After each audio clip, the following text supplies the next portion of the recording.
शांत रात्रीत एका स्त्रीचं मन बेचैन होतं. ती देवळात जाऊन बसली होती. अचानक मंद दिव्याच्या प्रकाशात मूर्तीचे डोळे उजळले.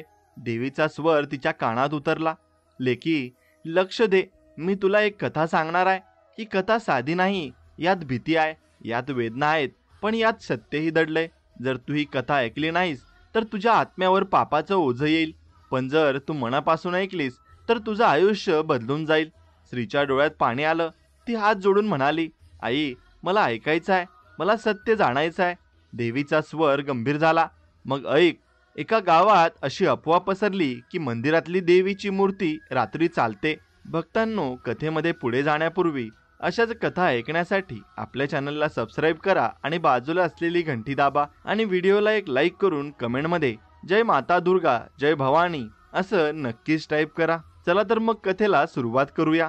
एका डोंगराच्या पायथ्याशी एक लहानसं गाव होतं. गावाचं नाव होतं रामगाव. डोंगर, दगडी, झाडं जास्त नव्हती, पण गावाभोवती शेतं होती. पावसाळा चांगला झाला की पिकं यायची, नाहीतर लोकांना हालाखीला जावं लागायचं.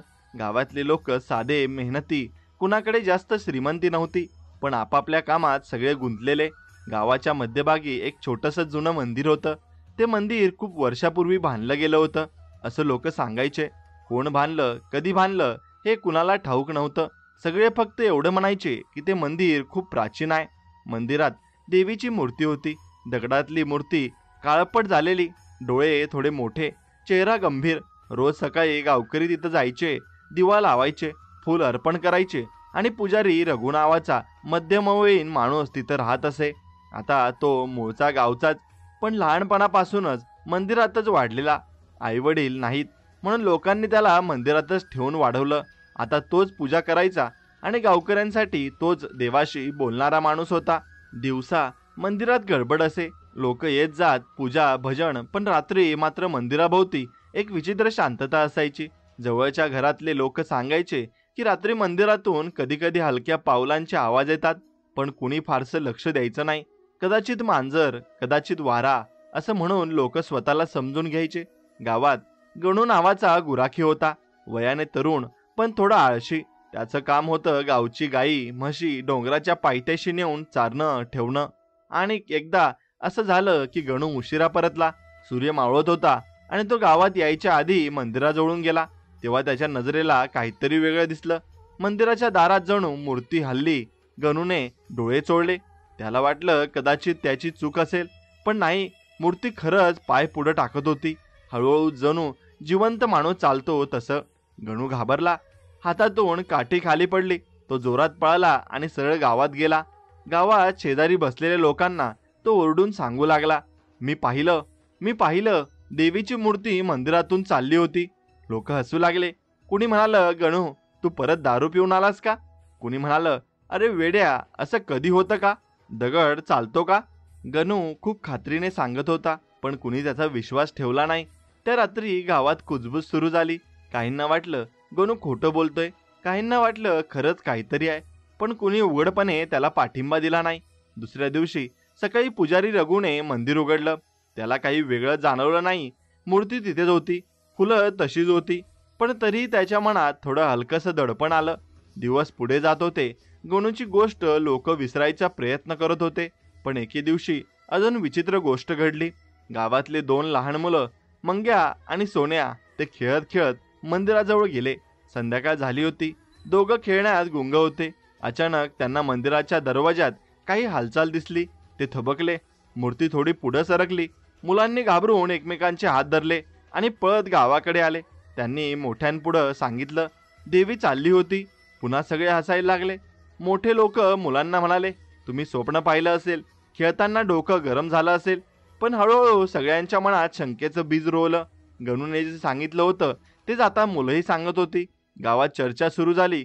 काहीतरी आहे खरं. कुणी म्हणालं देवी रागावली असावी, कुणी म्हणालं म्हणूनच गावात पिकं येत नाही. पुजारी रघुला खूप बेचैन वाटू लागलं.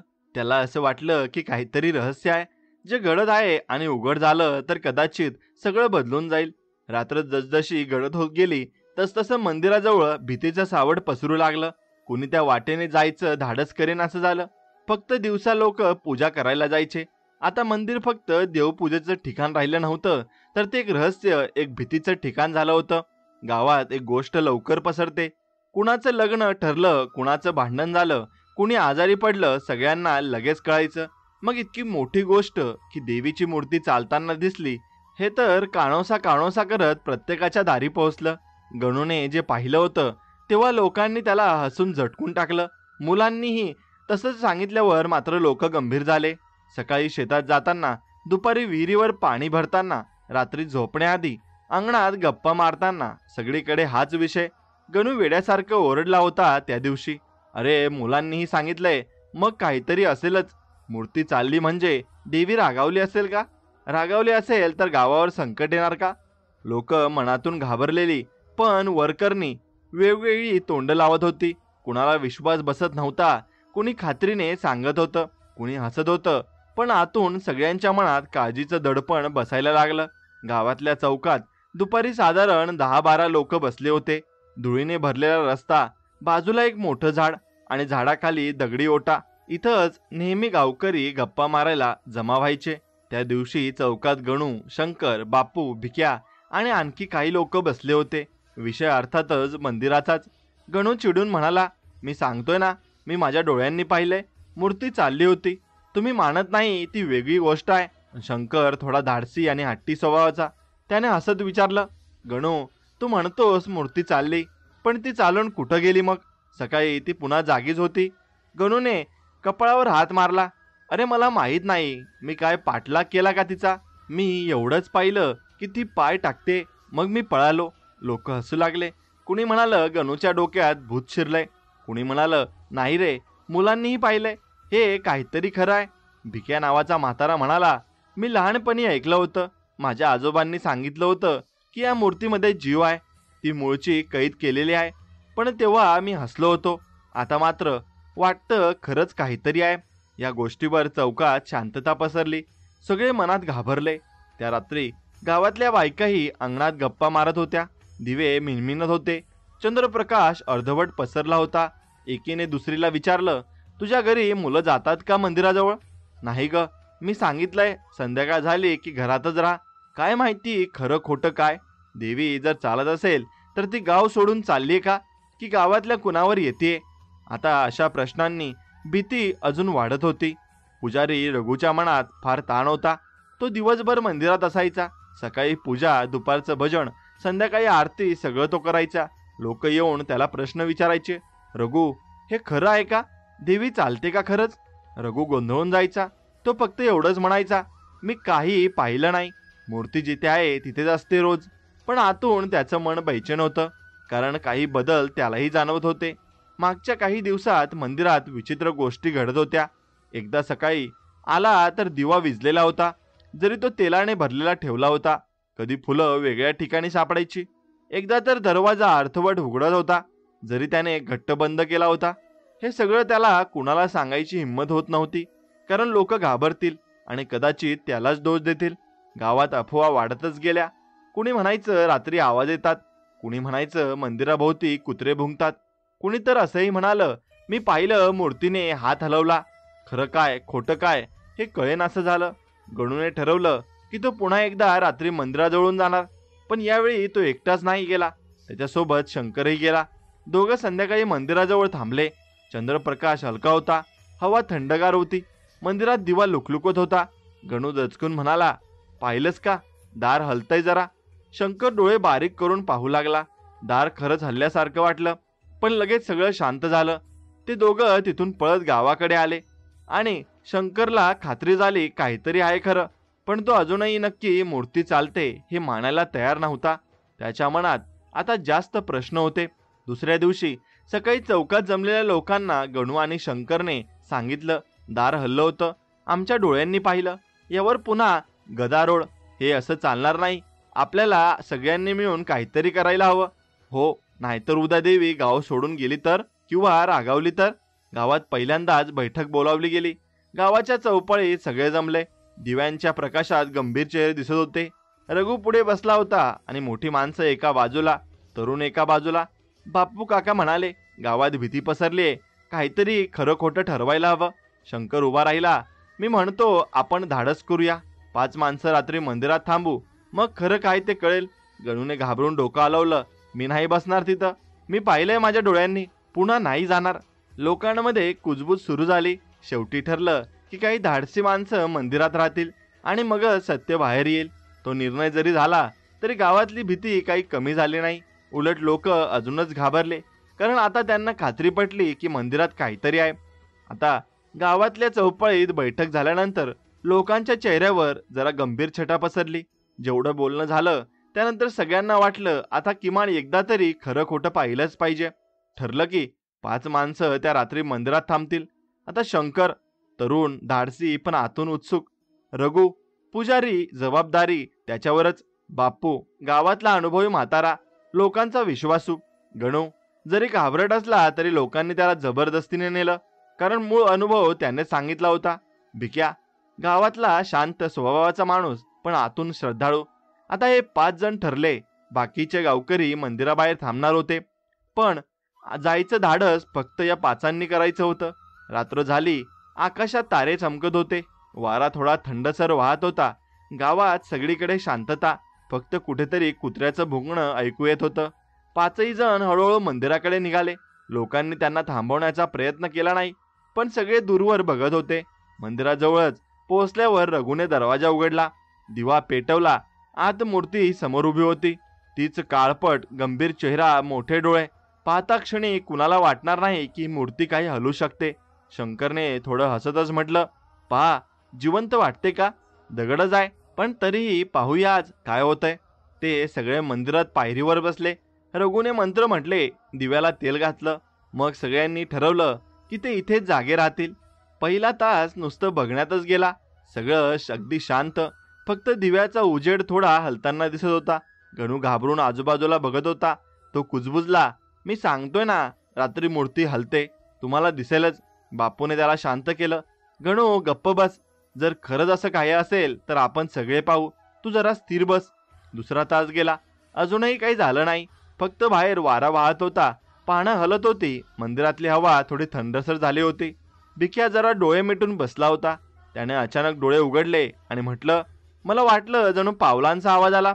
सगळे दचकले, कान टवकारून ऐकू लागले, पण आवाज नाहीसा झाला. तिसऱ्या तासाला मात्र विचित्र गोष्ट घडली. मंदिरातल्या दिव्याचा उजेड अचानक हलला, जणू कोणी फुंकर घातली. पण दरवाजे खिडक्या बंद होते. शंकर उभा राहिला. त्याने दिवाकडे पाहिलं. हा दिवा का हलतोय? वारा तर नाही. रघुने शांत राहण्याचा प्रयत्न केला, पण त्याचं हृदय जोरात धडधडत होतं. तेवढ्यात गणू ओरडला, पहा पहा, मूर्तीच्या डोळ्यात. सगळ्यांनी वळून पाहिलं. मूर्तीचे डोळे, जे कायम काळपट दगडासारखे होते, ते जणू चमकले. अगदी क्षणभरच, पण सगळ्यांनी पाहिलं. बापू थरथरत म्हणाला, मी चुकलो नाही ना? खरोखरच डोळे चमकले. शंकरने मान हलवली, हो, काहीतरी आहे. ते 5 जण आता नीट बसले. कुणी बोलत नव्हतं, फक्त मूर्तीवर नजर होती. आता हळूहळू सगळ्यांना जाणवू लागलं की मंदिरात वातावरण बदलतंय. दिव्याचा उजेड कधी कमी जास्त होत होता. भिंतीवर सावल्या जणू हलक्या होत्या. मंदिराच्या आतून थोडं थंडगार धुके यायला लागलं. गणू तर थरथरत होता. तो रघुला धरून बसला. मी नाही बसणार आता, मला बाहेर जायचंय. रघुने त्याला धरून ठेवलं. शांत बस. जर तू पळालास तर गावकरी म्हणतील आपण काहीच पाहिलं नाही. मध्यरात्र झाली. घड्याळ नव्हतं, पण सगळ्यांना जाणवत होतं की बराच वेळ गेलाय. बाहेर गावकरी अजूनही लांबून पाहत होते. त्यांना आत काहीच दिसत आणि कळत नव्हतं. तेवढ्यात अचानक मूर्तीचा उजवा हात थोडासा हलला, अगदी किंचित, पण जणू दगडात जीव आला होता. शंकर दचकून उभा राहिला. हे खरंय, हात हलला. भिक्या थरथरला. बापूने डोळे विस्पारले. रघुचा घाम पाझरला. गणू तर थेट ओरडला, देवी चालते, देवी चालते. मूर्ती पुन्हा शांत झाली, जणू काही घडलंच नाही. पण 5 जणांनी पाहिलं होतं. त्या क्षणी मंदिरातलं वातावरण इतकं जड झालं की श्वासही घेणं कठीण झालं. सगळ्यांना वाटलं की आता मूर्ती चालेल, पुढे येईल, पण काही घडलं नाही. सकाळ होईपर्यंत ते सगळे थरथरत बसलेच होते आणि बसलेले राहिले. पहाटेचा प्रकाश पडला तेव्हा मूर्ती नेहमीसारखी शांत उभी होती, पण आता बसलेल्या 5 जणांच्या चेहऱ्यावर भीतीचं सावट होतं. बाहेर आले तेव्हा गावकरी उत्सुकतेने उभे होते. काय झालं? काय दिसलं? मूर्ती चालली का खरंच? गणू ओरडला, हो, मूर्तीचे डोळे चमकले, हात हलला. मी खोटं बोलत नाही. गावकऱ्यांच्या अंगावर काटा आला. शंकर मात्र शांतपणे म्हणाला, काहीतरी आहे की आपण नाकारू शकत नाही. मूर्तीला जीव आहे का, आत्मा आहे का, मला माहीत नाही, पण ती फक्त दगड नाही. या घटनेनंतर गावातली भीती दुप्पट झाली. आता हे फक्त अफवा राहिलं नव्हतं, 5 माणसांनी डोळ्यांनी पाहिलं होतं. गावातली चर्चा आता वेगळी वळण घेणार होती. आता त्या रात्रीच्या घटनेनंतर गावात गडबड माजली. लोकांनी सकाळपासून चौकात जमून एकमेकांना विचारपूस करायला सुरुवात केली. काय खरंच मूर्तीचे डोळे चमकले? शंकर खोटं बोलेल का? गणूचं तर आधीपासूनच असं म्हणणं होतं. गावातल्या प्रत्येकाच्या चेहऱ्यावर आता संयम आणि भीती होती. काहींना वाटत होतं देवी रागावली आहे, काहींना वाटत होतं ते कसले तरी वाईट आत्म्याचं काम आहे. पण खरी कहाणी अजून सुरू होणार होती. त्या घटनेनंतर रघु पुजारीने ठरवलं की रोजच्या पूजेत तो जास्त लक्ष देईल. त्याने दिवा मोठा केला, फुलं जास्त अर्पण केली, मंत्र जास्त वेळ म्हटले. त्याच्या मनात भीती बसली होती. देवी रागावली असेल तर तिचं शांतीकरण करायला हवं. आता पहिल्या दिवशी त्याने लक्षात घेतलं की दिवा सकाळी नेहमीपेक्षा अर्धा जळालेला होता.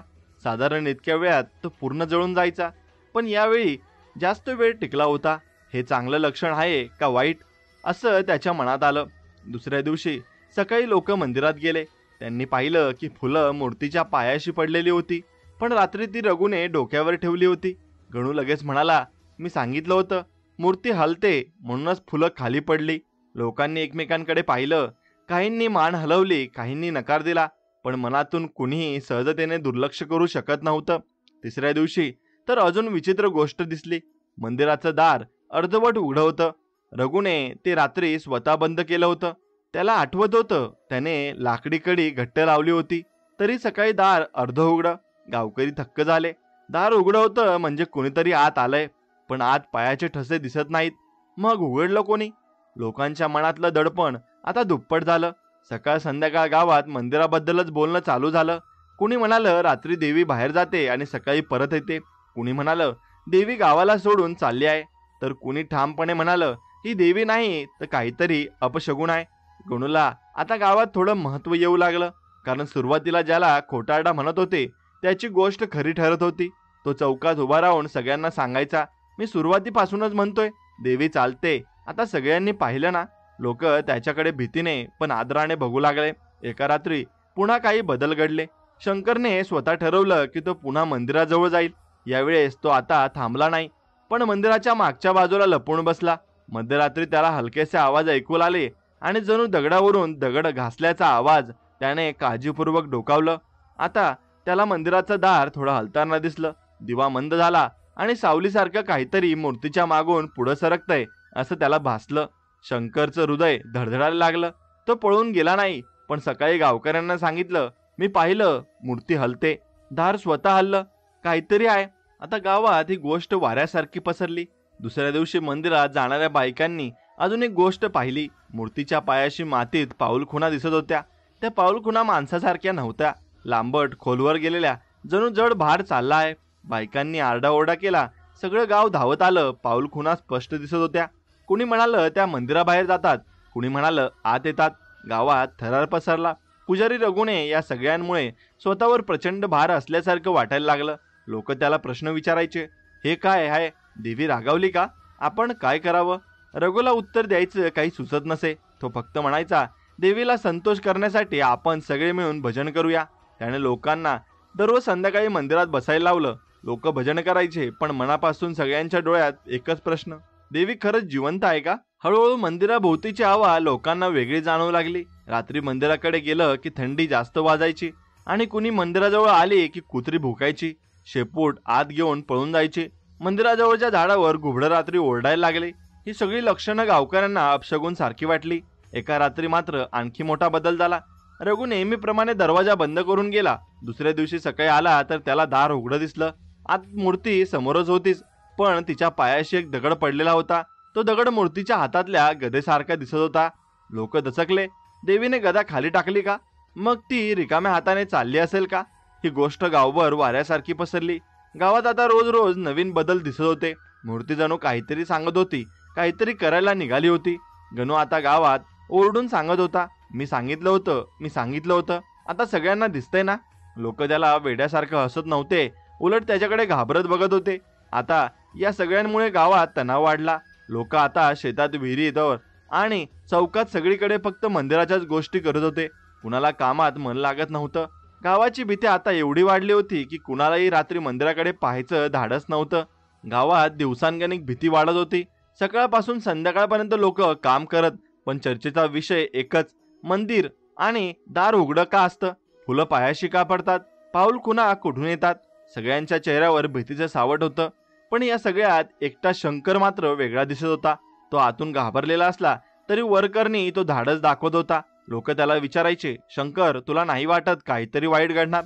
तो म्हणायचा, घाबरून काही होणार नाही, खरं खोटं पाहायला हवं.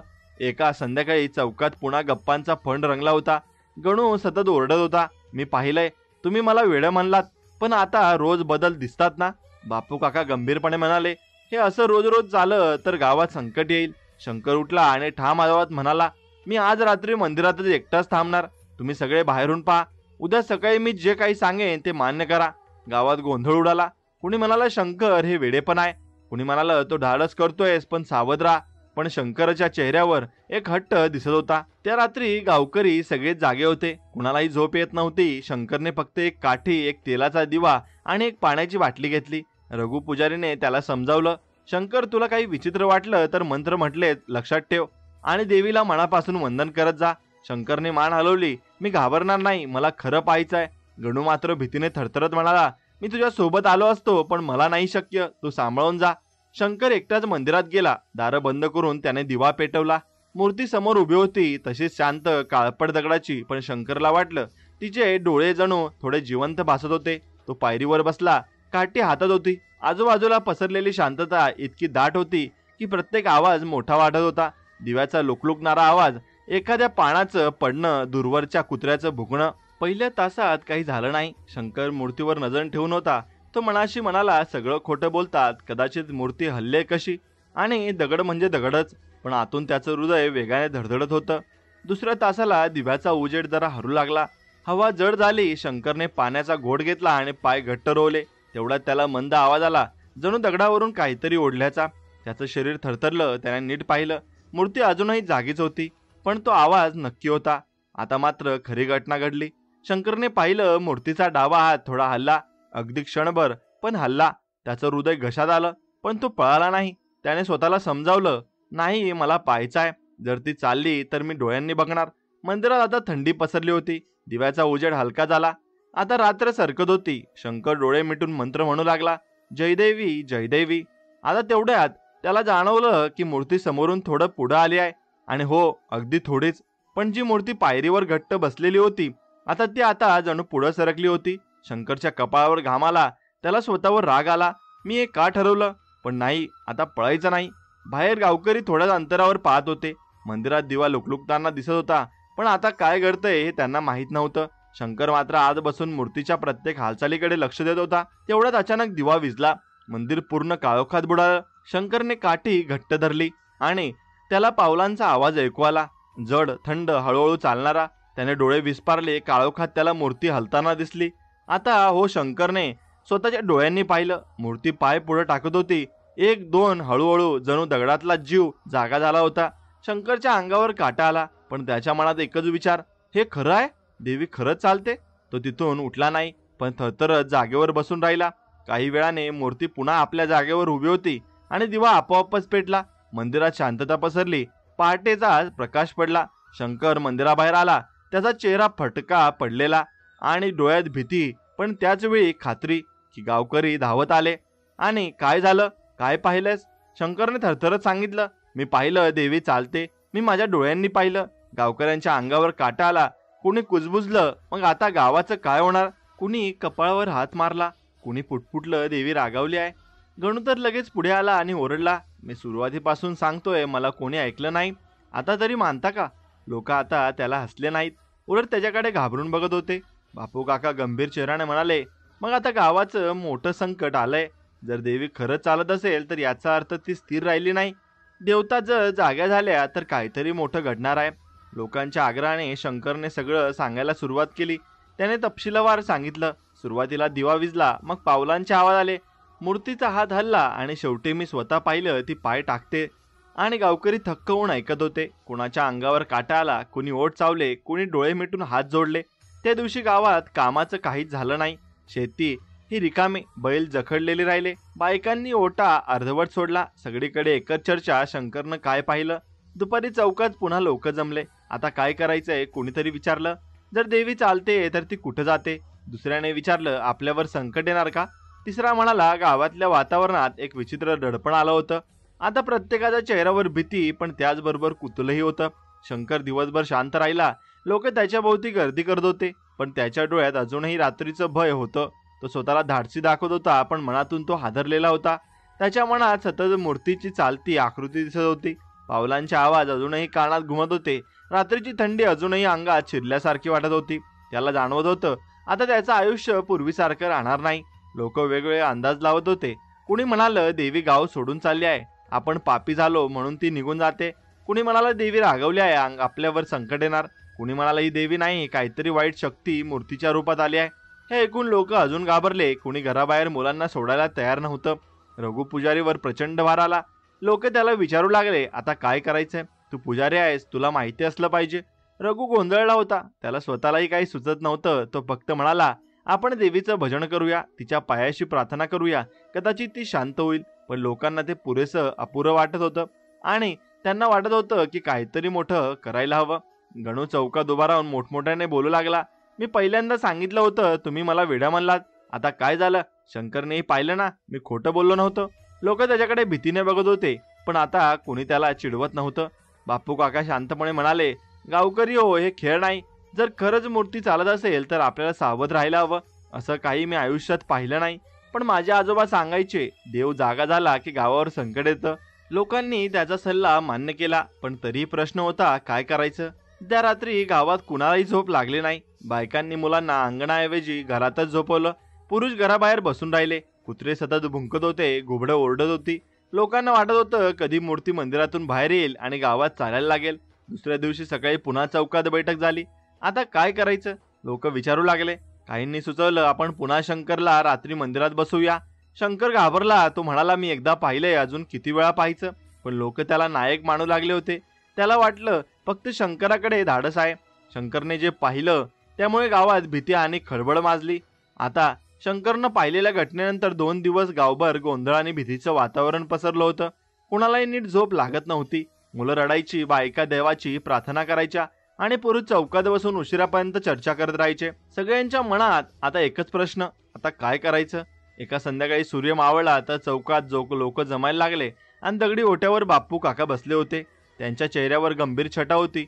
शंकर लोकांमध्ये होता, पण तो थोडा गप्प होता. रघु पुजारी आला. गणू तर आधीच जोरजोरात बोलत चौकात फिरत होता.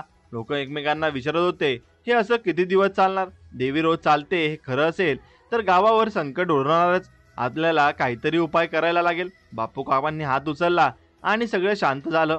गावकरी हो, ते म्हणाले, आजवर आपण जे ऐकलं पाहिलं त्यानंतर भीती वाढली आहे, पण भीतीने काहीही सुटणार नाहीये. आपल्याला खरं खोटं ठरवावंच लागेल.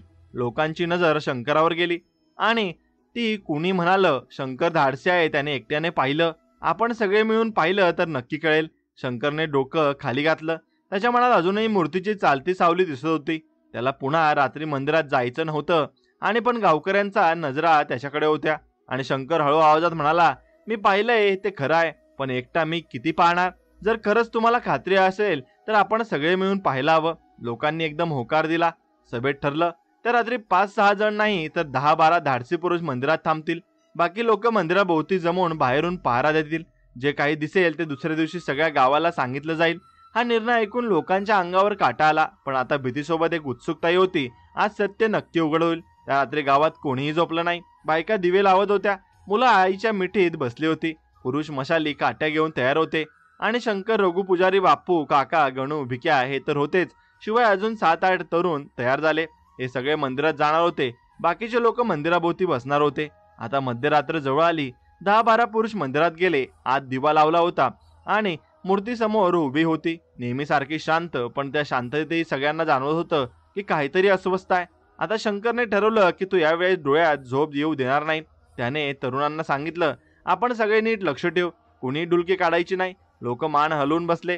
आता सगळं शांत, फक्त दिव्याचा उजेड आणि बाहेरून येणारा वाऱ्याचा आवाज. आत बसलेले लोक कधी मूर्तीवर कधी दारावर नजर ठेवत होते. गणू कुजबुजला, आता लगेच दिसेल बघा. शंकरने त्याला झापलं. गप्प बस, थांबून बघ. हळूहळू थंडी वाढली, दिव्याचा उजेड मंद झाला. एक दोन जणांच्या डोळ्यात झोप यायला लागली आणि बापू काकांनी रागावून म्हटलं, डोळे उघडे ठेवा, आपण इथे उगाच नाही आलो. तेवढ्यात भिक्या म्हणाला, ऐकलत का, पावलांचा आवाज येतोय. सगळे कान टवकरून ऐकू लागले. खरंच बाहेर कुठेतरी जड पावलांचा मंद आवाज येत होता. पावलांचा आवाज थांबला, पण आता दिव्याचा उजेड थरथरायला लागला. सावल्या भिंतीवर हळू लागल्या आणि मूर्तीच्या चेहऱ्यावरचा उजेड पडून जणू तिचे डोळे चमकले. गणू घाबरून मागे सरकला. पाहिलत का, डोळे चमकले, लोक डचकले, पण मूर्ती अजूनही जागेवर होती. हळूहळू काही जणांना झोप यायला लागली. डोळे मिटत होते. शंकर त्यांना जागा करत होता, पण एक प्रकारची जड शांतता मंदिरात पसरत होती. भिक्या तर डोळे मिटून झोपलाच. गणू अर्धवटच दुलकीत होता. शंकर आणि रघु मात्र मागे होते आणि काहीच दिसलं नाही. पहाट जवळ आली आणि लोकांनी पहिली मूर्ती अजूनही जागेवरच होती. डोळे उघडेच, चेहरा गंभीरच. बापू काका थकलेल्या आवाजात म्हणाले, आपण एवढे लोक बसलो पण मूर्ती हल्ली नाही. कदाचित शंकरचं डोकं भरकटलं होतं. शंकर रागावला, नाही, ती हल्ली होती, मी पाहिलंय. आज का दिसली नाही मला माहित नाही, पण ती चालते हे खरं आहे. सकाळी गावकरी मंदिराभोवती जमलेले होते. आतले लोक बाहेर आले तेव्हा त्यांनी विचारलं, काय दिसलं. लोकांनी उत्तर दिलं, काहीच नाही, मूर्ती तशीच उभी आहे. गावकऱ्यांमध्ये कुजबुज पसरली. काहींना दिलासा मिळाला तर काहींना अजूनही गोंधळ. मग शंकर खोटं बोलतोय का, किंवा मूर्ती कधी चालते कधी नाही. आता मंदिरातली रात्र वाया गेल्यासारखी वाटली. शंकर, रघु, बापू, गणू, भिक्या आणि बाकी 10-12 लोक आत बसून होते, पण मूर्ती हल्ली नाही. पहाट होताच ते थकलेले गोंधळलेले बाहेर आले. गावकऱ्यांनी गर्दी केली होती. काय झालं, मूर्ती चालली का. बापू काका म्हणाले, काहीच नाही, मूर्ती तशीच उभी होती आणि ही सगळी भीती उगाचच आहे. आणि लोक थोडे हलके झाले. कुणी हसले, कुणी म्हणाले गावात खोट्या अफवा पसरल्या होत्या. पण शंकरचा चेहरा वेगळाच होता. तो अजूनही हट्टाने म्हणाला, मी पाहिले, मूर्ती चालते, काही नाही दिसली म्हणून खोटं ठरणार नाही. गणू त्यांना साथ देत म्हणाला, हो, मीही पहिल्यांदा पाहिले. सगळे आपल्याला वेडे म्हणतात, पण खरं आहे ते. गावकरी मात्र थोडं शांत झाले, पण ही शांतता फार काळ टिकणार नव्हती. त्या दिवशी सकाळी काही मुलं मंदिराजवळ खेळायला गेली. त्यांनी अचानक आरडाओरडा केला, पहा पहा इथे.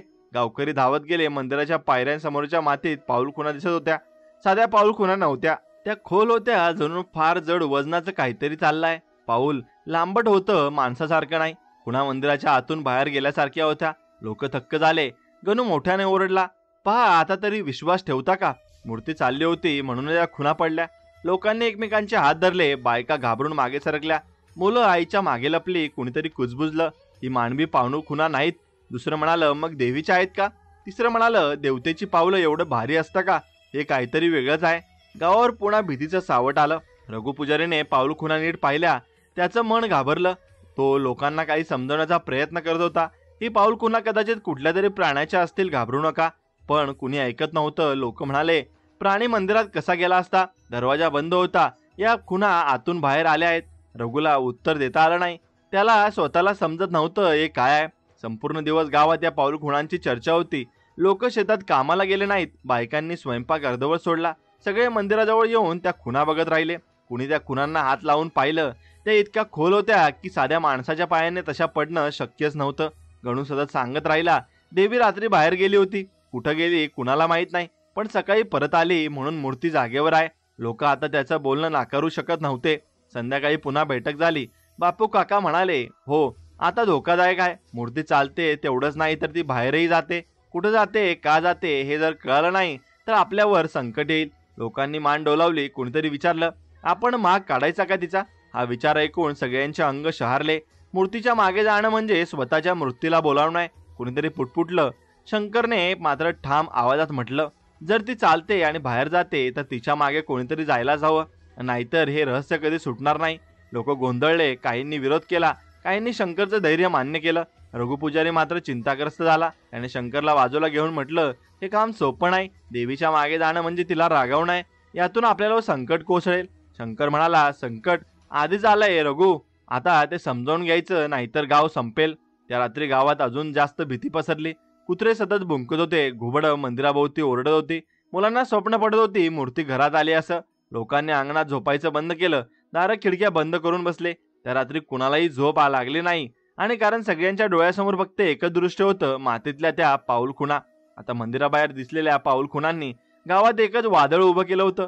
लोक आता खात्रीने म्हणू लागले, मूर्ती रात्री चालते आणि बाहेर जाते. ही गोष्ट सगळ्यांच्या मनात इतकी बसली होती की कुणालाही नीट खाणं पिणं लागत नव्हतं. मुलं घाबरून रडत होती. बायकांनी संध्याकाळी दारं लवकर बंद करायला सुरुवात केली. या भीतीवर पाणी ओतावं तशा काही घटना घडायला लागल्या. एका सकाळी गणू गुरं चारायला घेऊन गेला, पण दुपारी परत आला तेव्हा त्याच्या कळपातली एक म्हैस मेलेली होती. गणू धावत गावात आला आणि ओरडला, माझी म्हैस! ती सकाळी ठणठणीत होती, पण आता पडलीये. शरीराला कुठे जखम नाही, पण ती मेलीये. म्हैस खरंच मृत पडली होती. डोळे मोठे उघडे, श्वास बंद. लोक पुटपुटायला लागले, देवी रागावली आहे, ही तिची खूण आहे. 2 दिवसात अजून 2 शेळ्या आणि एक गायही अचानक मेल्या. कुणालाच कारण समजत नव्हतं. कुठे साप नाग दिसले नव्हते, प्राण्यांच्या शरीरावर ओरखडे नव्हते. गावकरी खात्रीने म्हणू लागले, ही देवीच्या पावलांची छाया आहे. ती चालते आणि ज्याच्यावर तिची सावली पडते तो जीव संपतो. आता गावात कुणालाही शेतात जायची हिंमत होत नव्हती. गुरं बांधून ठेवली जायची, कारण ती चरायला नेली तर कधी मेलं येईल आणि सांगता येत नाही. आणि म्हणून बायकांनी मुलांना घरातच धरून ठेवायला सुरुवात केली. संध्याकाळी अंगणात बसणं बंद झालं. फक्त प्रार्थना, देवाला हाक. गावात शांतता असायची, पण त्या शांततेत भीती मिसळलेली होती. लोक आता पुजारी रघुकडे वळले. तू पुजारी आहेस, तू काहीतरी उपाय सांग. देवीला शांत करायचं काम तुझं आहे. रघु गोंधळला होता. त्यालाही माहीत नव्हतं मूर्ती का चालते, का बाहेर जाते, पण लोकांचा राग आणि भीती त्याच्यावरच येत होता. आता एका बैठकीत त्याने मान खाली घालून सांगितलं, एकच उपाय आहे, मोठा यज्ञ. देवीला प्रसन्न करण्यासाठी यज्ञ करावा लागेल. गावातले सगळे मिळून प्रार्थना करूया. लोकांनी लगेच मान्य केलं, कारण भीतीने त्यांचं विचार करणं हे बंद केलं होतं. यज्ञासाठी तारीख ठरली, 15वा दिवस. सगळ्यांनी मिळून तयारी केली. बायका धान्य, तूप, फळं जमवू लागल्या. पुरुषांनी मंदिराभोवती साफसफाई केली. रघुने मंत्राची यादी काढली आणि वेदी हे बांधायला सांगितलं. म्हणून गावकरी थोडे हलके झाले, कारण त्यांना वाटलं यज्ञ झाला की देवी शांत होईल.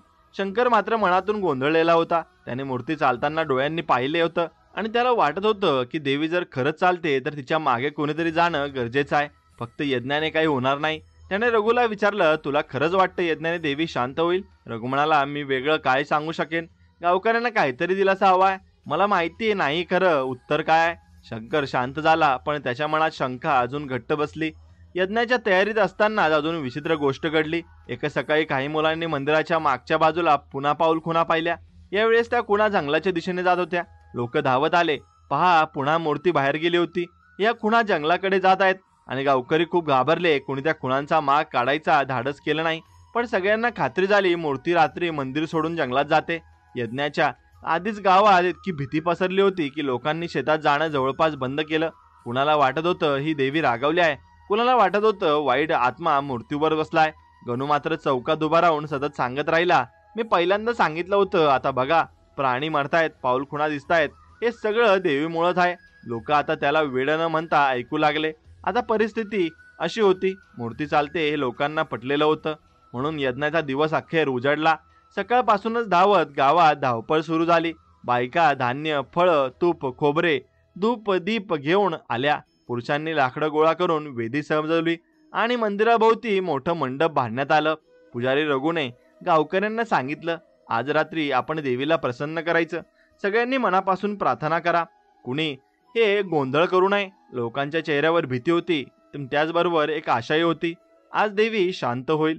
यज्ञाची सुरुवात झाली. सगळ्यात संध्याकाळी सूर्य मावळताच गावकरी मंदिराभोवती जमले. पुरुषात मंडपात बसले आणि बायका दिवे घेऊन परिक्रमा करू लागल्या. मुलं आईच्या मांडीवर बसून घाबरलेलेच बघत होती. वेदी समोर रघुने अग्नी प्रज्वलित केला आणि धुराच्या लोटांनी वातावरण व्यापलं. मंत्रोच्चार सुरू झाले. ओम स्वाहा, ओम ह्रीं क्लीम असे मंत्र सुरू झाले आणि गावकऱ्यांचे आवाज एकसंध झाले. भीती आणि श्रद्धा दोन्ही मिसळून वातावरण जड झालं. यज्ञ सुरू झाला तेव्हा मूर्ती जागेवरच उभी होती.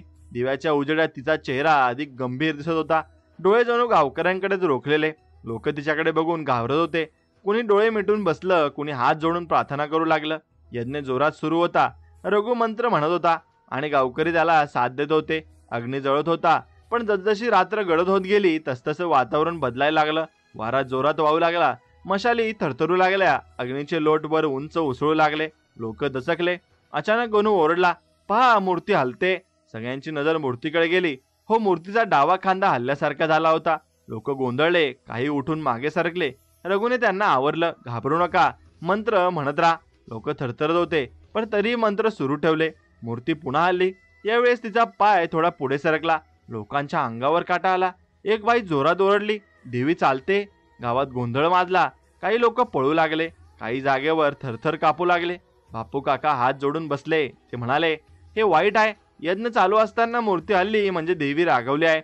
आता रघु जोरजोरात मंत्र म्हणू लागला. त्याचा आवाज थरथरत होता, पण तो हार मानायला तयार नव्हता. ओम नम चामुंडाय, ओम हिम दुर्गाय. आणि त्याने अग्नीवर तूप टाकलं. दूर उंच उसळला, पण मूर्ती जागेवर स्थिर राहिली नाही. ती अजून थोडी पुढे सरकली. गावकरी आरडाओरडा करू लागले, देवी रागावली आहे, आपल्याला सोडून जाते, गावावर संकट येणार. लोकांना आवरता येत नव्हतं. काही लोकांनी मशाली विझवल्या आणि पळून गेले. फक्त शंकर, रघु, बाप्पू आणि काही धाडसी तरुण अजून थांबले होते. ते मूर्तीसमोर उभे राहिले, पण त्यांच्या पायाखाली थरथर होती. आणि अचानक मूर्ती थांबली. तिचे डोळे चमकले आणि मग सगळं शांत झालं. अग्नी अजूनही जळत होता, पण लोक थबकले. सगळ्यांनी श्वास रोखून पाहिलं. मूर्ती पुन्हा स्थिर झाली होती, जणू काही घडलंच नव्हतं. रघुने हात खाली सोडले. त्याचा आवाज मंद झाला. आपण प्रयत्न केला, पण देवीला प्रसन्न करता आलं नाही. ती हल्ली म्हणजे अजून काहीतरी बाकी आहे. गावकरी निराश झाले. त्यांची भीती दुप्पट झाली. कुणी म्हणालं यज्ञ निष्फळ झाला, कुणी म्हणालं देवी आपल्याला सोडून चालली आहे. आणि त्या रात्रीचा यज्ञ गावकऱ्यांनी दिलासा ठरण्याऐवजी आणखी भीती वाढवून गेला. आता प्रश्न होता, देवी कुठं जाते आणि का जाते? आता यज्ञाच्या अपयशानंतर गावातील भीती उफाळून आली होती. लोक म्हणत होते, देवी आपल्याला सोडून चालली आहे. काहींनी पायऱ्या बंद करायला सांगितलं. काहींनी घर सोडून दुसऱ्या गावी जाण्याची चर्चा केली. पण दोन माणसांच्या मनात वेगळी जाग पेटली होती, शंकर आणि रघु. शंकर चौकात बसून सगळं ऐकत होता, पण अचानक तो उठला आणि म्हणाला, असं पळून काय होणार नाही. देवी चालते खरं, पण ती कुठं जाते, का जाते हे कळायलाच असेल, आणि तर तिचा माग हा काढायलाच हवा. गावकरी थबकले. कुणीच बोलायला धजावलं नाही. बापू काका थोडं शांतपणे म्हणाले, शंकर, हे फार धोकादायक आहे. मूर्तीच्या मागे जाणं म्हणजेच तिच्या रागाला सामोरे जाणं आहे. शंकर ठाम होता. मी एकदा डोळ्यांनी पाहिलंय, पुन्हा पाहू नये. मी गप्प बसलो तर हे गाव संपेल. मी तयार आहे माग काढायला. रघु पुजारी गोंधळलेला होता, पण त्याला जाणवत होतं पुजारी असूनही तो सतत फक्त भीती दाखवत होता. आता जबाबदारी घ्यायची वेळ आली होती. त्याने शंकरकडे पाहिलं आणि म्हटलं, तू एकटा जाणार नाहीस, मीही तुझ्या सोबत येईन. देवी माझी जबाबदारी आहे. जर ती चालते तर तिचा मार्ग मला स्वतः पाहायला हवा. गावकरी थक्क झाले. तुम्ही दोघे वेडे आहात, कुणीतरी ओरडलं. पण शंकर आणि रघु दोघेही ठाम होते. त्या रात्री गावात शांतता होती, पण लोकांच्या मनात तुफान उठलं होतं. बायका देवाला हाक मारत होत्या. पुरुष मंडळ एक कुजबुजत होते. मुलं घाबरून आईच्या मांडीवर चिटकून बसली होती. शंकर आणि रघु मात्र मंदिराकडे गेले. त्यांनी दिवा लावला नाही, आत अंधारच ठेवला, जेणेकरून मूर्ती हल्ली तर लगेच दिसेल. हे दोघेही मूर्तीच्या मागच्या बाजूला लपून बसले. वेळ सरकत होती. बाहेर वारा गडबडत होता. घुबडं ओरडत होती. कुत्री मंदिराकडे बघून भुंकत होती. शंकर आणि रघु दोघेही श्वास रोखून बसले होते. त्यांना माहित होतं आज काहीतरी मोठं घडणार आहे. मध्यरात्रीच्या सुमारास मंदिरातलं वातावरण अचानक बदललं. थंडी अंगात शिरली. हवेत तो गंध वेगळाच झाला आणि जणू ओलसर मातीतला. आणि मग मूर्ती हल्ली. सुरुवातीला डोळे चमकले, मग खांदे थोडे हल्ले आणि हळूहळू ती पाय टाकत पुढे सरकली.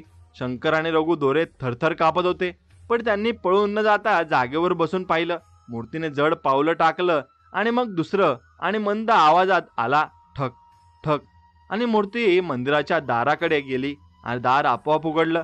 रात्रीच्या अंधारात दिव्याचा एक तुकडा उजेड पडला आणि मूर्ती बाहेर निघाली. आता शंकरने रघुला डोळ्यांनी इशारा केला. दोघे हळूच उठले आणि थोड्याच अंतरावरून मूर्तीच्या मागे जाऊ लागले. त्यांच्या पावलांचा आवाज दडपून टाकण्याचा प्रयत्न ते करत होते, पण मनातल्या धडधडीचा आवाज जास्त मोठा वाटत होता. मूर्ती गावाच्या वाटेने नाही तर जंगलाच्या दिशेने निघाली. तिच्या पावलांनी माती खोल होत होती. जड सावली चंद्रप्रकाशात दिसत होती आणि मंदिराबाहेर काही लोक लांबून पहारा देत होते. त्यांनी मूर्ती बाहेर पडताना पाहिलं. ते घाबरून मागे हटले, पण कुणी आवाज केला नाही. शंकर आणि रघु मागे गेलेत. कुणीतरी कुजबुजला. गावात कुजबुज पसरली. ते देवीच्या मागे गेलेत. शंकर आणि रघु मूर्तीच्या मागे चालत होते. जंगलात हवा अजून थंड होती. झाडं शिरशिरी देत होती. वाऱ्यात कुजबुज ऐकू येत होती. कुठेतरी घुबड डोळे मोठे करून बघत होतं. मूर्ती मात्र शांत, थांबत नव्हती आणि तिचा मार्ग ठाम होता. शेवटी मूर्ती जंगलाच्या आत खोलवर जाऊन थांबली, ज्या समोर एक जुना विहीर होता आणि शेवाळाने झाकलेला, गडद आणि रहस्यमय. शंकर आणि रघुने एकमेकांकडे पाहिलं आणि त्यांच्या डोळ्यात भीती होती, पण त्यांच्या समोर सत्य उलगडण्याची वेळ आली होती. आता जंगलाच्या आतले पाऊल सर्वसामान्य वाटत नव्हते. पावसाळ्यात निशब्द राहिलेल्या या खड्ड्यातून जाणाऱ्या रस्त्यांवर आता उन्हाळ्याचा कोरडा गंध होता. शंकर आणि रघु दोघेही जागेवरून हळूच चालत होते. पावले मातीवर ठेवत जास्त आवाज होऊ देत नव्हते. त्यांचा अंतर काही अंतरावर होता. शंकर पुढे, रघु थोडा मागे. दोघांनाही जाणवत होतं की काहीतरी मोठं दिसेलच, पण काय ते अजून संभ्रमात होतं. मूर्ती गेल्याप्रमाणे पायरीवर दाबाच्या ठसे होते आणि त्या ठशांवरूनच त्यांनी तिचा मागोवा घेतला होता. ठसे खोलवर, जाडसर आणि नियमित होती. जणू एखादी जड गणेश मूर्ती रबरीचा वापर करून वावटूत मातीवर चालली असावी असे भास होत होते. आणि अनेक ठिकाणी पानांचा थर फुटलेला होता. कीटक असूनही कुठेतरी शांतता मोठी होती. जंगलातील झाडी हळूहळू दाट होत गेली आणि झाडांची पाखरं अर्धवट ओढत होती. आणि शंकर एकदम शांतपणे म्हणाला, रघु, मंदपणा नाही ठेवू. आता तिच्या मागे जाणं म्हणजे आपल्याला काय दिसेल ते पाहण्याची जबाबदारी आहे. रघुने डोळे हवेत ठेवले आणि उत्तर दिले, हो, पण देवाचे भान राहून. देवाला रागवू नये, पण सत्य समजून घ्यायचं आहे. जळजळत्या पावलांनी ते पुढे जात होते आणि जंगल खोल होत गेलं. लांब वरती एक ठवडा दिसला आणि जुनं बांधकाम, कदाचित कोणी विसरलेलं घर. त्यातून पुढे गेल्यावर जमिनीवर काही विचित्र चिन्ह दिसली. हाताने कोरलेले अक्षरासारखे आकृत्या, वर्णांनी भरलेले. रघुने हाताने त्यांना चिन्हांकडे स्पर्श केला आणि धूळ आणि शेली समान काही ठराविक रेणू उंबरठ्यावर चिटकलेले. त्याला सुचलं की या ठिकाणी पूर्वी लोक येत असत. एखादा प्राचीन विधी येथे होत असेल. थोड्या पुढे गेले की त्यांना अंदाज बसला. एक जुनी विहीर समोर दाट उभी होती. विहीर म्हणजेच फार जुने, दगडी, किनाऱ्याभोवती गवत आणि शेवाळ जणू नेहमीच तिथं झोपलेलं. आता विहिरीच्या पाण्याने उजेड कमीच परावर्तित केला. पाण्याच्या पृष्ठभागावर धुसर प्रतिबिंब तर उरले होते, परंतु थेट विहिरीत एक अंधार खोल गेला होता. तिथं काहीतरी सांगितलं जाणार होतं. मूर्ती तिथेच उभी होती विहिरीच्या किनारीवर, पण ती पूर्णपणे बाहेर नव्हती. तिच्या पायाच्या तळाशी पाणी हलके स्पर्श करत होते. ती पावले पाण्याच्या कडेपर्यंत आली होती आणि ती त्या विहिरीकडेच बघत होती, जणू एखाद्या जुन्या परिचयाला ओळखत असावी. शंकर आणि रघु दोघांच्या श्वास थबकले. मूर्तीची मुद्रा काहीशी बदललेली होती. चेहरा अगदी शांत, परंतु त्यात एक निश्चय होता. शंकर जरी भीत होता तरी त्याने जवळ येऊन तपासल्याशिवाय राहू दिलं नाही. तो हळूच पुढे गेला. पावलं काळजीने ठेवत विहिरीच्या किनाऱ्याजवळ पोहोचला. विहिरीच्या भोवतालची माती व गवत एखाद्या जुन्या विधीने ओलसर झालेले दिसत होते. सुकलेले फुले, काळे केलेले कायमच काहीतरी. तुफानाने अपघात झाला असावा असा काहीसा भास. रघुने सुस्कार्याने विचारलं, हे काय आहे? इथे कोणी दिव्याचं नैवेद्य घातलंय का? आणि शंकरने मनातल्या भीतीला दाबून खाली बघितलं. विहिरीतलं पाणी पारदर्शक नव्हतं. त्यात काही जिवंत आणि निर्जीव वस्तू दडलेल्या होत्या असे वाटत होतं. पाणी शांतातून हलकं हलकं फिरत होतं, जणू वरती एक हलकी लहरी होती. आणि त्यांनी थोडं वेळ पाण्याचं निरीक्षण केलं. पाण्यात काठावर एका अबोल वस्तूचा अंश दिसला. एखादी जुनी मूठ, एखादं विळखं आणि थोडीशी वाळलेली फुले. सर्व काही खूप जुने वाटत होते. अचानक विहिरीतून वेगळाच आवाज आला. असं मानावे की त्यात कुणीतरी श्वास घेतोय. आवाज इतका बारीक होता की रघुने त्याला मगाच गृहीत धरलं, पण त्या आवाजाने दोघांनाही थरथर उभं राहायला लावलं. शंकरने अंगठीने पोकळीवरची सडपातळ दगडी उचलून काढली. ती हळू सरकली आणि काही वायू बाहेर आला, उबदार आणि ओलसर. रघुच्या मानावर थंडी गेली. हे निसर्गाचं नाही, त्याने पुटपुटत म्हटलं, इथे काही अतिशय आहे. मूर्ती अजूनही विहिरीकडे बघत होती. तिचे डोळे अर्धवट आकुंचन झालेले होते, जणू विहिरीत काही सजीव दिसत आहे, त्यात काही पुकार आहे. शंकर जवळ न्यायला पुढे झाला आणि कवितासारखा आवाज करत म्हणाला, देवी, तू इथे अजून काय येतेस? पण त्याने लगेच आपल्या ओठांवर हात ठेवला. तो त्याला खोटा वाटला. रघुने मात्र शांततेने एक मंद मंत्र सुरू केला. आवाज इतका नाजूक होता की जणू पाऊस सावलीसारखा पानांच्या ओठांवर काळ्या ढगांप्रमाणे पसरला. मूर्तीची मुद्रा बदलली. तिने हात खाली झुकून आणि विहिरीमध्ये अर्धवट सरकून हळूच पाण्यात तऱ्हाट घेतली. पाण्याच्या पृष्ठभागावर तिच्या हाताचा प्रतिबिंब तरळून गेला. त्यावेळी शंकराच्या कानात एक वेगळाच आवाज आला, जणू काही जुने गाणं, एक हळवी स्त्रीची ओठांवर येणारी हुंकार. ती हुंकार इतकीच ओठावरची होती की ती प्रत्यक्ष तोंडातून नव्हती, तर हवेतून येत होती आणि मनाशी. रघु चेहरा जुळून म्हणाला, ही पद्धत आपली समजली ती कोणी नाही. लोक म्हणतात की देव बदलतो, परंतु देवाचे रूप इतके प्राणंतरिक असेल हे कुणीही समजू शकत नाही. तो मूर्तीसमोर उभा राहिला. त्याने शांत पण ठाम आवाजात विचारलं, तू कोणाला शोधतेस? हे विहीर किती जुने आहे? आपण काय करतोय? पण उत्तर नव्हतं. विहिरीच्या पाण्याचं स्वरूप बदलू लागलं रंग थोडासा पांढरा झाला, पाण्याच्या खालपासून काहीतरी वर येत होतं. शंकरने लक्ष घातलं तर त्याला दिसलं पाण्याच्या आत एक लहान गुहा आहे, जिथे काहीतरी असं झाकलं गेलंय ज्यावर कधीच लोकांची नजर टाकलेली नव्हती. त्या गुहेच्या तोंडावर काही चिन्ह कोरलेली होती, तांत्रिक आकार, आटकोन काळ्या वर्तुळात. रघुने हात आत करून त्या चिन्हांना स्पर्श करण्याचा विचार केला, पण त्याने थोडं मागे सरकायचं ठरवलं. काहीतरी भीतीदायक, प्राचीन आणि देवाशी संबंधित आहे. त्यानंतर घडलेल्या गोष्टी अगदी हळू होत्या, परंतु वेगळ्या. विहिरीतल्या पाण्यातून प्रकाशाचा एक लहान तारा वर आला. तो तारा जसा वर आला तसा त्याने आसपासच्या पानांवर, मूर्तीच्या चेहऱ्यावर आणि शंकर व रघुच्या डोळ्यांवर पडदाचं वातावरण बदललं. आणि तो प्रकाश उभ्या राहून थोडासा हुंदडा पण गोड स्वर म्हणत होता, जसा एखादा स्मरणपत्र वाचणारा व्हावे. म्हणून रघुचा चेहरा गडद झाला. त्याला काहीतरी आठवल्यासारखं म्हणावं असं झाले. माझ्या आजोबांनी सांगितलेलं तो मंतरा, आणि काही काळानंतर ज्या शक्तीला आपण देव म्हणतो ती रात्री बाहेर येते आणि विहिरीकडे येते, जिथे पूर्वी तिची कधीतरी भेट झाली होती. त्याने शंकरकडे पाहून थोड्या शब्दांमध्ये सांगितलं की ही विहीर पूर्वी गावची प्राचीन आराध्य स्थळ आहे आणि तिथे वर्षानुवर्षे मानव निव्वळ देवता अडकले गेले होते. लोकांनी त्यांच्या पाखंडी विधीनं ती शक्ती बांधली असावी, किंवा त्यांना त्रासकर असलेल्या कोणीतरी त्या देवतेला तिथे बंद केलं असावं. रघु बोलत होता म्हणून शंकरच्या मनात अनेक प्रश्न उठले. जर ती खरंच कैद असेल तर कैद कशासाठी? जर ती मुक्त असेल तर कारण काय? शंकरने आंतरिक शंका जरी व्यक्त केली तरी पुढे जाण्याचा निर्धार केला. अचानक विहिरीच्या पाण्यातून एक गडद प्रतिमा आधीच थोडासा बाहेर आली. ती मोठी, एखादी जुनी नाण्यांची डबी किंवा एखादा हवेतला अंगठी असावी, परंतु त्या वस्तूचा आकार जितका वेगळा होता तितकंच चिन्हवार. आणि रघुने तुझा आवाज मंद केला. आणि हे वस्तू फक्त वस्तू नाही, या सर्व गोष्टींमागे एखादी कथा आहे. कथा ज्याला विसरलं गेलाय. आणि त्यांनी विहिरीच्या काठाशी एकत्र उभं राहून पाण्यातले सर्व समजून घेण्याचा प्रयत्न केला. त्यावेळी विहिरीच्या पाण्यात अचानक एक हलका स्पंदन जाणवला. पाण्याची पृष्ठभाग थोडी हलकी झाली आणि त्यातली तरंगिणी काहीसे जास्त चपळ झाली. शंकरने हात पुढे करून पाण्यात स्पर्श केला. पाण्याचा थंड स्पर्श त्याला लागला आणि तसेच एक छोटासा धुक्का त्याच्या कानात शिरला आणि नाकात शिरला. त्याच्या मनात अचानक एक हळवी किंवदंती उमटली. ही देवी कधी कोणाला मदत केली होती, परंतु लोकांनी तिला बंद केली. आणि शंकर थांबला. त्याला जाणवलं की काहीतरी जुने सत्य उघडपणे बोलत आहे. मूर्ती जणू विहिरीच्या बाजूने थोडी पुढे गेली आणि तिच्या हाताने पाण्यातून एखादी पांढरी वस्तू उचलली. ती वस्तू एखाद्या लहान मुलाच्या हातासारखी दिसली, परंतु विकृत आकारात. शंकर आणि रघु दोघेही थक्क राहिले. ती वस्तू पाण्याच्या पृष्ठभागावर हलकं तरळत राहिली आणि मग अचानक त्या वस्तूपासून एक मंद प्रकाश फुटला, जणू त्या वस्तूमध्ये एखादी आत्मा अडकलेली असावी. शंकरच्या छातीत एक जोरदार धडधड आली. रघुने मंदपणे विचारले, हे काय? ती काय उचलली? पण उत्तर निघाले नाही. मूर्ती तिथे थोडीच राहिली. मग हळूच त्याच्या मागे वळली आणि तिच्या चेहऱ्यावर एक वेगळं, अगदी हलकं हसू उमटले. ते हसू इतकं कोमल आणि अगदी वासरयुक्त होतं की शंकरच्या डोळ्यात पाणी आलं. तेथे नजीकच सायकल अंतरावर एक छोटीशी जुनी मूळ खोदकामाची तखत पडलेली होती. त्यावर कोरलेले काही शब्द होते.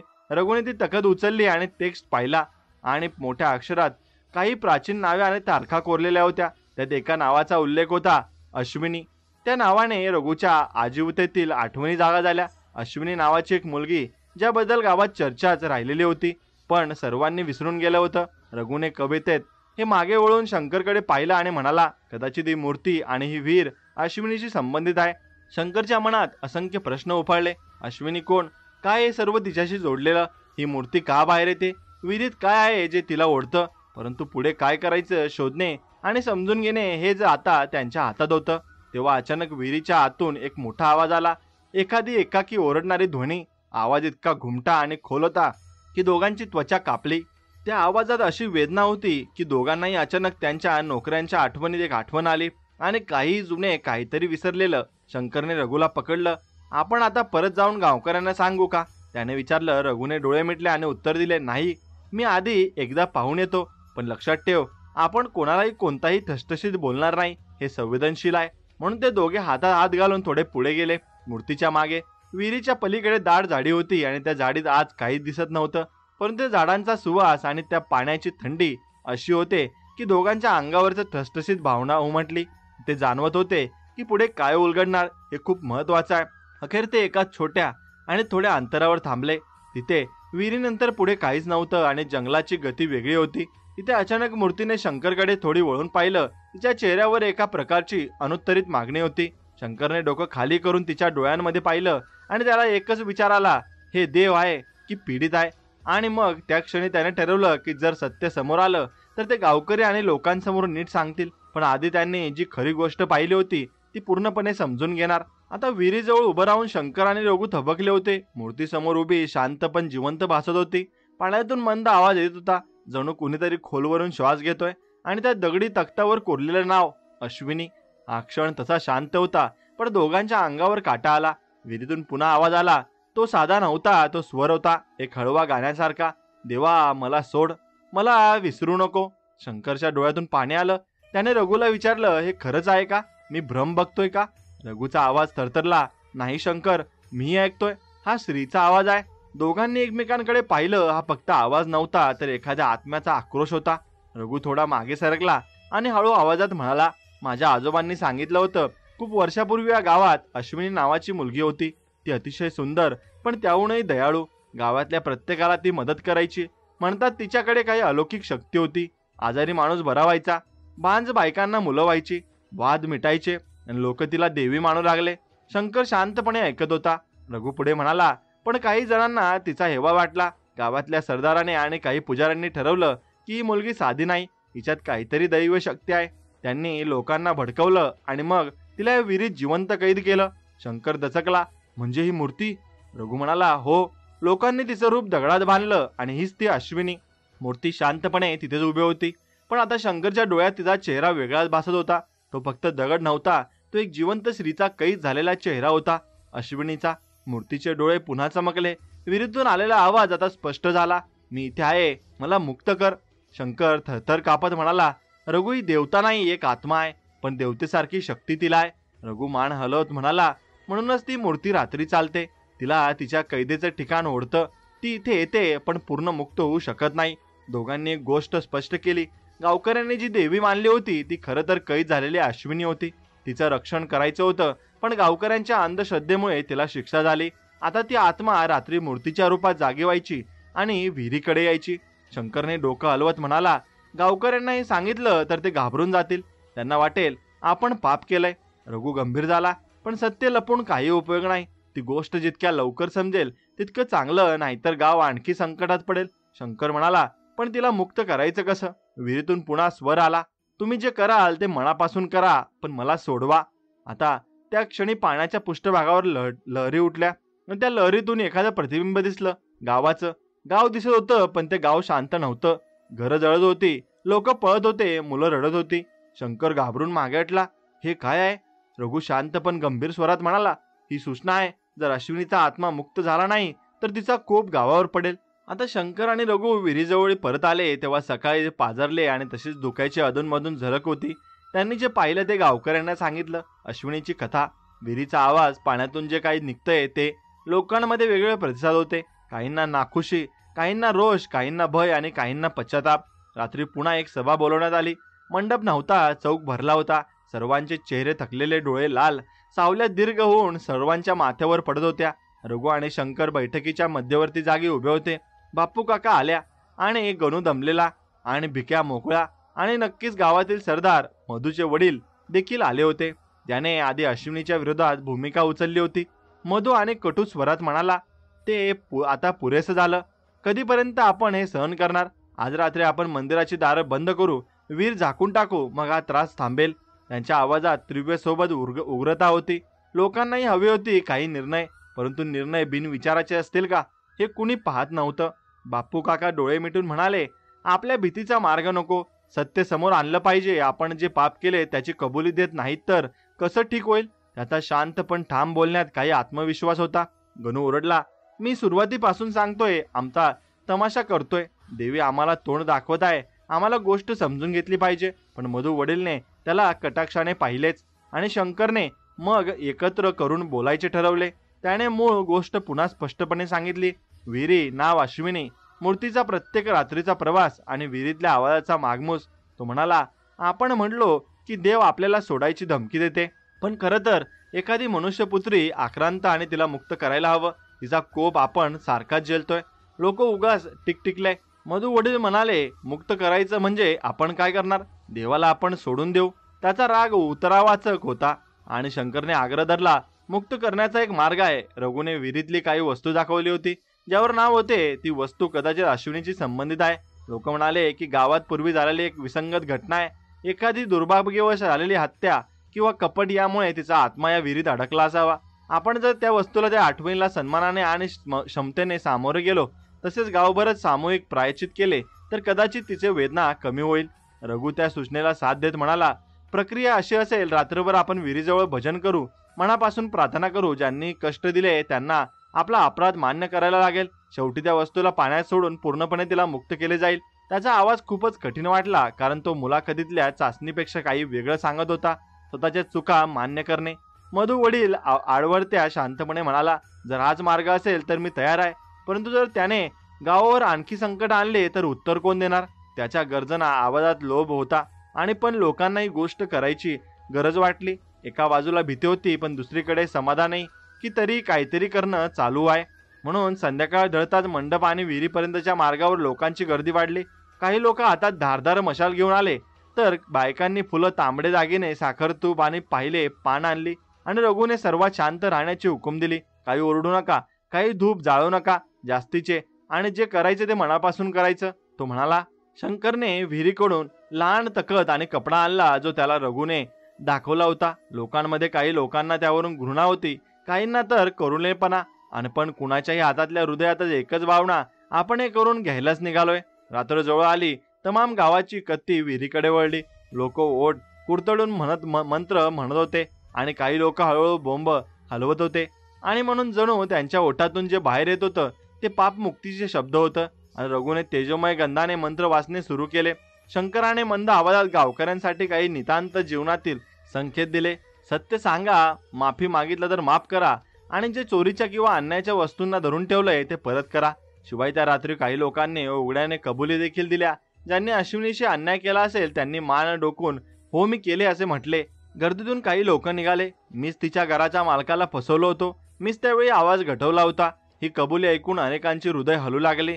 विधीच्या शेवटी रघुने ती जुनी वस्तू उचलली, आणि तिकीचे त्यावरची रेषा आणि अश्विनीचे नाव. वस्तू मोठी नव्हती, पण तिच्या वजनात काही असाधारण होणे, आणि म्हणून जणू सर्व दुःखांचे प्रतीक शंकरने ते वस्तू थोडा काळ धरलं. त्याच्या मनात ती छोटीशी मुलगी, तिची वेदना, आणि गावकऱ्यांचा त्याग आणि हिरवणी यांचे मिलन उभं राहिलं. आणि रघुने सर्वांना विचारले, आपल्या मनातले सगळे अपराध आता प्रकट करा. जर आपण स्वच्छ मनाने ते केलं तर काही बदल होणार नाही. अनेकांनी डोळे फोडून देवाला हात जोडले, आणि काहींनी कृतीचे वचन दिले. आता मी दुसऱ्याला मदत करेन, मी गोष्टी परत ठेवीन, मी सत्य बोलेन. हे सारे शब्द ऐकून गावात एक आशेचा किरण उगवला. शेवटी शंकरने आणि रघुने वस्तू विहिरीकडे नेऊन पाण्यात सोडली. त्या क्षण वातावरण अजूनही खूप शांत आणि दाट होते. वस्तू पाण्यात जसे उतरली त्या क्षणी एका ठिपक्यात पाण्यात हलकासा प्रकाश भरला. जणू पाण्याने स्वतःची गर्दी हलवली, आणि त्या लहान प्रकाशाने सर्वांच्या चेहऱ्यावर पडले. काही सेकंदाची दर्शनी वेळ होती, आणि नदीच्या गर्भात एखादा आवाज निघाला. उगवलेल्या काही ओघांनी दिसलं की पाण्याच्या आत कोणीतरी स्वतःला हलकसं करतंय. आणि मग एक तीव्र पण थोडी वेदनाशील सिसकी वाटली, आणि ती सिसकी विहिरीभोवतीच्या हवेच्या लहरीत मिसळली. रघु आणि शंकर दोघांच्याही डोळ्यात पाणी आलं, आणि अनेक गावकरी आपल्या हाताने तोंड धरून उभे होते. काहीसाठी ही शांतीची नांदी होती, तर काहींना अजूनही भीतीची मर्यादा जाणवत होती. पण मग काही सेकंदांनी जिथे सर्वांची आशा उभी केली, अचानक विहिरीच्या पाण्यातून एक आवाज आला. तो आवाज इतका मृदू होता की तो कुणालाच असा त्रास देणारा नव्हता, पण त्यात एक प्रतिबिंबन होतं, मला विसरू नकोस. आणि मग हळूच खूप दूरच्या दिशेने एक हलकी वाऱ्याची काहीसा आवाज होता, जणू नेहमीपेक्षा थोडासा वेगळा. लोक एकमेकांकडे पाहू लागले. काहींना वाटलं की हे दीपावल्यासारखं उजळून गेलं, काहींना मात्र असं वाटलं की काही गुंतागुंतीचे उरलं.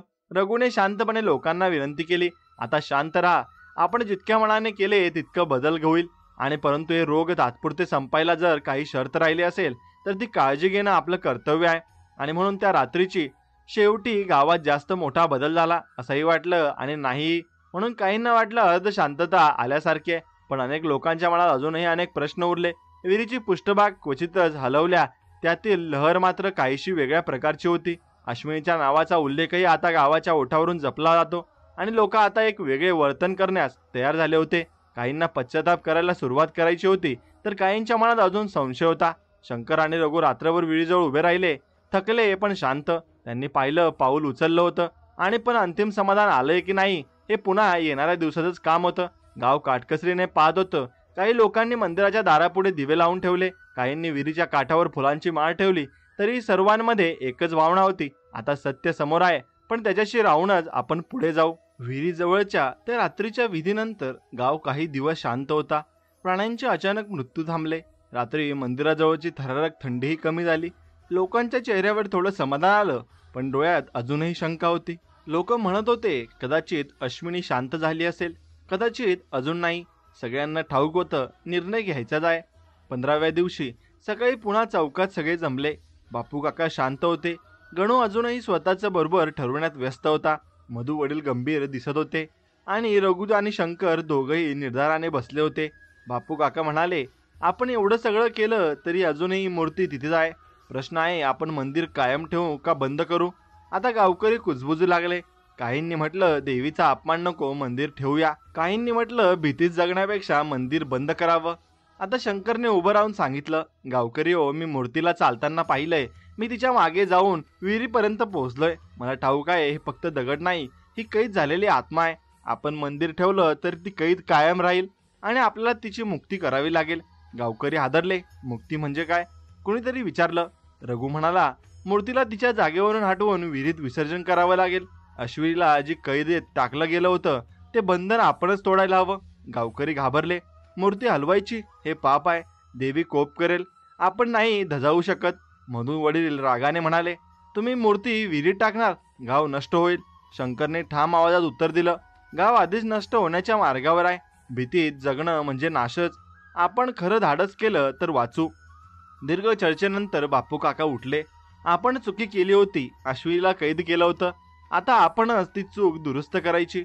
मी शंकर आणि रघुच्या बाजूने आहे. हळूहळू काही गावकरी होकार द्यायला लागले. गावातील भीती अजून होती, पण शंकरच्या निर्धाराने लोकांना ताकद मिळाली. शेवटी ठरलं मूर्ती विसर्जित करायची. त्या रात्री गावकरी सगळे मंदिरात जमले. दिवे लावले, फुलं अर्पण केली, शेवटचं भजन केलं. मूर्तीसमोर शांत उभी होती, जणू तिलाही माहिती होतं हा शेवट आहे. शंकर, रघु, गणू, बापू काका आणि अजून काही धाडशी पुरुषांनी मूर्ती हलवायचं ठरवलं. मूर्ती जड होती, पण सगळ्यांनी मिळून तिला उचललं. मूर्ती उचलताना सगळ्यांच्या अंगावर काटा आला. जणू दगड नव्हे तर जिवंत शरीर उचलतोय असं भासत होतं. संपूर्ण गाव मथाली घेऊन एक विहिरीजवळ जमलं आणि मूर्ती हळूहळू विहिरीकडे नेण्यात आली. त्या क्षणी वारा जोरात सुटला. आकाशात काळे ढग जमले, विजा चमकल्या. गावकरी घाबरले, पण शंकर ठाम होता. घाबरू नका, आपण योग्य काम करतोय. शेवटी मूर्ती विहिरीच्या काठावर ठेवली गेली. रघुने मंत्र म्हणायला सुरुवात केली. शंकरने हात जोडून मोठ्या आवाजात म्हटलं, अश्विनी, तुला आम्ही कैदेत ठेवलं, पाप केलं. आज आम्ही तुला मुक्त करतो. गाव तुझी क्षमा मागतो. आता मग सगळ्यांनी मिळून मूर्ती विहिरीत ढकलली. मोठा आवाज आला, धडाम. पाणी उसळून लहरी उंचवर गेल्या. क्षणभर सगळं अंधारलं. मग विहिरीतून प्रकाश बाहेर आला. मऊ, पांढरा, शांत करणारा प्रकाश. त्या प्रकाशात सगळ्यांनी ऐकलं एक हळवा स्वर, धन्यवाद, आता मी मुक्त आहे. त्या रात्रीनंतर गावात भीती कमी झाली. प्राणी पुन्हा ठणठणीत राहू लागले. रात्रीची विचित्र थंडी नाहीशी झाली. मंदिर रिकामं झालं, पण गावकऱ्यांनी तिथं साधा छोटा दीप ठेवला स्मृती म्हणून. गावात आता लोक एकमेकांना मदत करायला लागले. ते म्हणायचे, अश्विनीचा आत्मा आता आपल्याला आहे, तर आपण तिच्या शिकवणींना जगायचं. शंकर आणि रघु गावात आदराने पाहिले जाऊ लागले. गणूने हसून म्हटलं, मी पहिल्यांदा सांगितलं होतं बरोबर ना? लोक आता त्याला वेडं न म्हणता हसत हसत ऐकत. आणि गावातील सगळ्यात मोठी शिकवण कायमची लक्षात राहिली. देवाला कैद करता येत नाही. सत्य आणि दयाळूपणा कैदेत कधीच टिकत नाही, एवढं लक्षात ठेवा. आणि या कथेतून तुम्हाला काय बोध मिळाला ते आम्हाला कमेंटमध्ये नक्कीच कळवा. चला तर मग भेटूया अशाच एका नवीन कथेमध्ये. तोपर्यंत जय मा दुर्गा, जय माता भवानी, श्री स्वामी समर्थ.